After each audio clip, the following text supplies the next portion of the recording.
Wordsworth wrote the romantic poem I Traveled Among Unknown Men in April of 1801. It was originally published in a book called Poems in Two Volumes. The poem was written in a simple, clear style so that common people would be able to read and enjoy his thoughts. This particular poem is about traveling to a land of unknown people who have a different culture and language. Wordsworth shows in the poem how these places he traveled are far away and a far distance from his home. The author finds his love for his home country, England, by traveling to these other countries.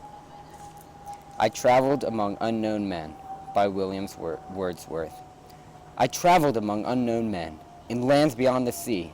Nor England did I know till then, what love I bore to thee. 'Tis past that melancholy dream, nor will I quit thy shore a second time, for still I seem to love thee more and more.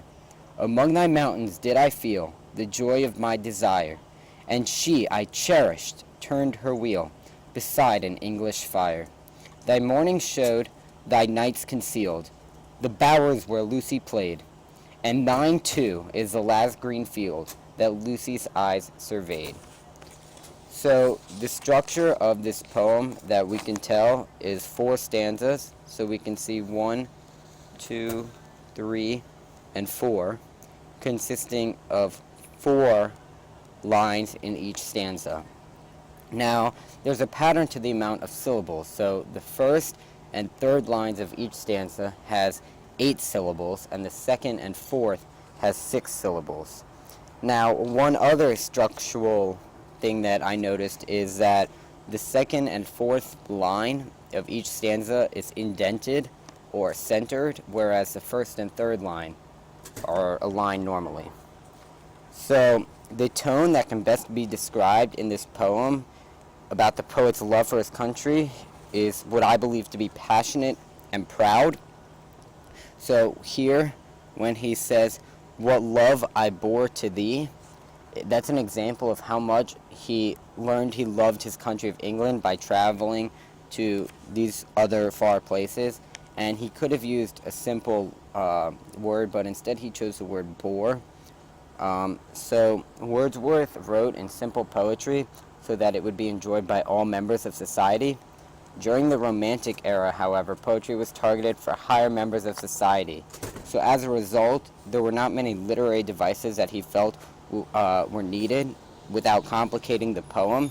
But this does not mean that he didn't use literary devices. But they are used to make sure that his point was clear. So, for example, when he said bore, that would be an example of his internal emotion and feeling rather than using felt, and that shows descriptive language. There's also irony in the poem within the title itself, among and unknown. So typically when you think of among, you'd be with someone that you know, but among unknown is sort of an oxymoron and irony at the same time.